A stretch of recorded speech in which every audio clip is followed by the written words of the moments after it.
নন্দিনীৰ কাণ্ডই খুলি পেলাইছে বহুতৰ মুখা পোহৰলৈ আহিছে কেইবাটাও চৰিত্ৰ বিশ্ববিদ্যালয়ৰ আচাৰ্য পৰিবহন বিষয়াৰ পৰা দালাললৈ অসম চৰকাৰে ৰাজ্যজুৰি দালালৰ বিৰুদ্ধে অভিযান চলালে শ দালাল আৰক্ষীৰ জালত পৰিল দিছপুৰ থানাতে দালাল ৰৈ গ'ল সেই দালালে নন্দিনীৰ দুৰ্ঘটনাটো মেনেজ কৰাৰ চেষ্টা কৰিছিল দালাল হামিদ আলী দালাল হামিদক গ্ৰেপ্তাৰ আৰক্ষীৰ দুৰ্ঘটনা সংঘটিত হোৱাৰ পাছতে দিছপুৰ থানাত আৰক্ষীৰ দৰে চকী পাৰি বহি থকা দালাল হামিদ আলীয়ে ফোন কৰিছিল সামিউল হকৰ মোমাইকলৈ ফোন কৰি ঘটনাটোৰ বিষয়ে সংবাদ মাধ্যমক নজনাবলৈ কৈছিল সামিউলৰ মোমাইকক কিবা এটা মিলাম নিউজ বাজিলে কোনো ফালে নহব ইমান পইচা লাগা বেয়া হ'ব খালি নালাগে তাকেতো আমি নিউজটো দিলে এবাৰ নিউজটো বাজিলে যদি আপোনাৰ ফালে পজিটিভ নাহে তেতিয়া লাষ্টত কি হ'ব একোতো নহ'ব কোনো ফালে নহ'ব সেনেকুৱা হ'ব যাতে নালাগে সেইটোৱে তাৰমানে আমি পইচা নিউজ দিবই নালাগিছিল কিয় নিউজ দি দিব লাগে এইবিলাক এইবিলাক আৰু নিউজত দিলে ডাঙৰ বস্তু নহয় এইটো নিউজ চিউজত দিলে আৰু এইবিলাক য'তে পাৰি যায় আৰু এইটো তাৰমানে এইটো নিউজত দিয়াৰ আগত সুধিব লাগিছিলে মোক হ'লেও এবাৰ মইতো এই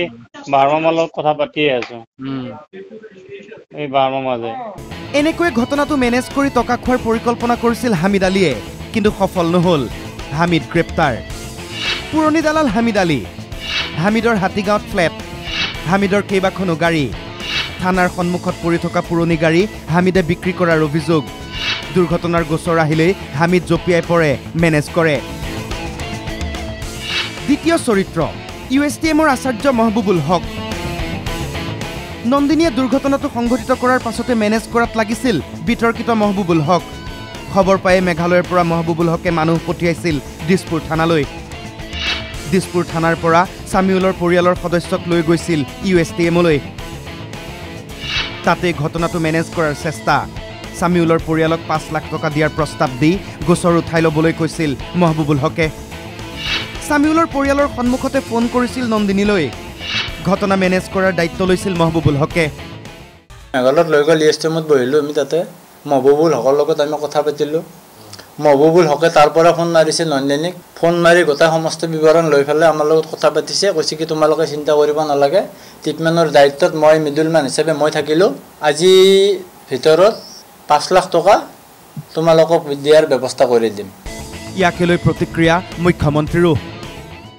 চাওক USTMৰ চেঞ্চেলৰজনৰ কিবা এটা হৈছে য'তে ত'তে সোমাই থাকিব খোজে যোৱাবাৰটো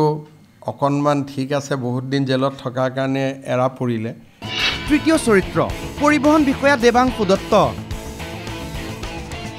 সাধাৰণ লোকৰ ঘটনা দুৰ্ঘটনা ঘটিলে MVI ৰিপৰ্ট উলিয়াওঁতে অতি কমেও 24 ঘণ্টা সময় লাগে নন্দিনীৰ ক্ষেত্ৰত মাত্ৰ 24 মিনিট তেওঁলৈ এটা ফোন গৈছিল 24 মিনিটতে দেৱাংশু দত্তই নন্দিনীয়ে ঘটোৱা দুৰ্ঘটনাৰ MVI ৰিপৰ্ট উলিয়াই দিছিল গাড়ীও পৰীক্ষা নকৰিলে ঘটনাস্থলীও পৰিদৰ্শন নকৰিলে কাৰ কথাত নন্দিনীৰ হাত দীঘল এতিয়া মুখা খোল খাইছে কিন্তু কেনে এটা ব্যৱস্থাৰ মাজেৰে চলিছে পৰিবহন বিভাগ আৰক্ষী বিভাগ এবাৰ ভাবক এতিয়া নতুনকৈ ধৰা পৰা এই চৰিত্ৰ কেইটাৰ ক্লাইমেক্স কি হ'ব লিড হিৰোইন নন্দিনীৰ কি হ'ব চাবলৈ ৰৈ আছে ৰাজ্যবাসী